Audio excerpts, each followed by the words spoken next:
মুখ্যমন্ত্রী মমতা বন্দ্যোপাধ্যায়ের স্বপ্নের প্রকল্প বর্ধমানের মিষ্টি হাব, কিন্তু সেই প্রকল্পেরই গেটে আজ ঝুলছে তালা। সাধারণ মানুষের প্রশ্ন, যে মিষ্টি হাব নিয়ে একসময় মুখ্যমন্ত্রী স্বপ্ন দেখেছিলেন, সেটি কি তালা ঝোলানো অবস্থাতেই থেকে যাবে? এটা কি ফের খোলার চেষ্টা হবে? এই প্রশ্নই তুলছেন স্থানীয়রা। মিষ্টি হাব ওই তো আপনার অনেক দিন ধরে বন্ধ হয়ে পড়ে আছে। এখান থেকে আমরা অনেক কিছু কাজের সুযোগ সুবিধা পেতাম, ওইটা আর হচ্ছে না। তা আমরা আশা করছি মিষ্টি হাবটা চালু করার জন্যে অনেক লোকের সুবিধা হবে।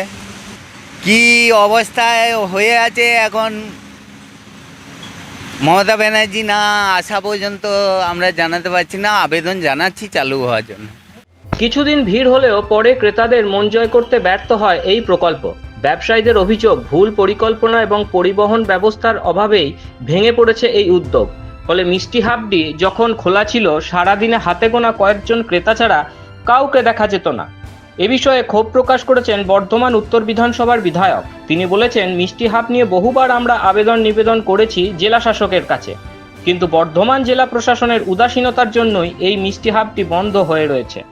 এক ছাতার তলায় বাংলার নামী মিষ্টির সমাহার, আর তার জন্যই কোটি কোটি টাকার প্রকল্প তৈরি করেন মুখ্যমন্ত্রী, কিন্তু সেই প্রকল্পেও ব্যর্থ মমতা ব্যানার্জি। মুখ্যমন্ত্রী যখন যা মনে আসে তখনই সেটা শিলান্যাস করে দেন, কিন্তু তারপর সেই প্রকল্পগুলি আর বাস্তবায়িত করেন না। ফলে সেখানে ঝোলে তালা, বলছে বিজেপি।